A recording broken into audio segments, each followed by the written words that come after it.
મિત્રો, નવરાત્રીનું પર્વ શક્તિના સંચયનું પર્વ છે,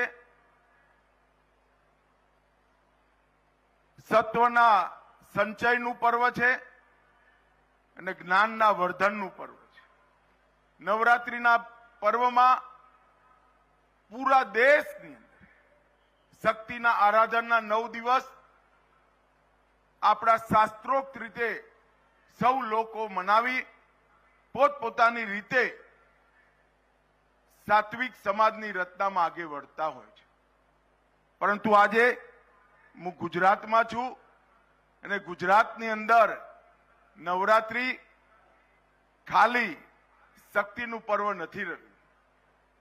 દુનિયાભરના લોકો ગુજરાત આવીને અચંબિત થાય એવા ભવ્ય રાસ ગરબા જે આપણી પરંપરા છે, આપણી સંસ્કૃતિનું આ સુંદર સંદેશ લઈ નવરાત્રીમાં પાછા જાય છે. હું આજે નવરાત્રી પર્વની સૌ ગુજરાતના ભાઈ બહેનોને, અમદાવાદના ભાઈ બહેનોને હૃદયપૂર્વક શુભેચ્છાઓ આપું છું. મિત્રો, આજે લગભગ 18,000 વર્ગ મીટરમાં આ મોટી કમિશનર ઓફિસનું ઉદ્ઘાટન થવાનું, લગભગ 140 કરોડ રૂપિયાના ખર્ચે 7 માળની આ ઇમારત, એની અંદર state of the art technology છે. એટલું જ નહીં, સાથે સાથે જવાનોને ચુસ્ત દુરુસ્ત રાખવા માટે જિમ્નેશિયમ, નાગરિકોની વ્યવસ્થા માટે પાર્કિંગની સુવિધા, સીસીટીવી, ફાયર સેફટી અને સેન્ટ્રલાઇઝ એસીની વ્યવસ્થા પણ કરવામાં આવી છે.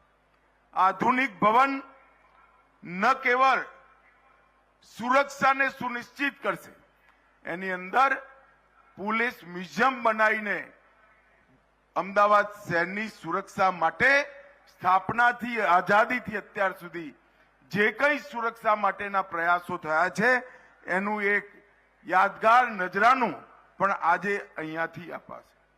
જે પોલીસ કર્મચારીઓએ નાગરિકોની રક્ષા માટે શહીદગી વહોરી, એમના સ્મારકમાં એક સુંદર શહીદ સ્મારકનું પણ અહીંયા રચના કરવામાં આવી છે.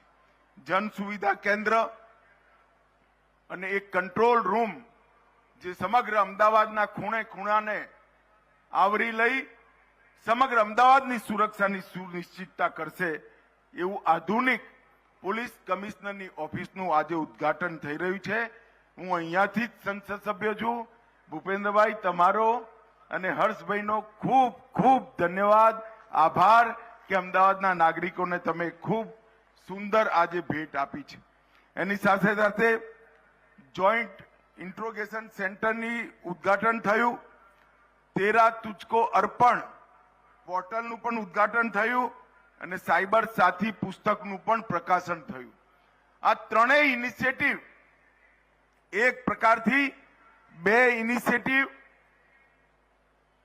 સાયબર ક્રાઇમથી ત્રસ્ત નાગરિકોને જાગૃત કરવા માટે અને કાયદાની પરોજણમાંથી, જંજારમાંથી મુક્ત કરી એમના પોતાના પૈસા વધુને વધુ ઝડપથી એમના બેંક એકાઉન્ટમાં પાછા જાય એ માટે કામ કરવાના છે. અને ત્રીજું, અમદાવાદે બહુ હુલ્લડો જોયા છે, બહુ કોમી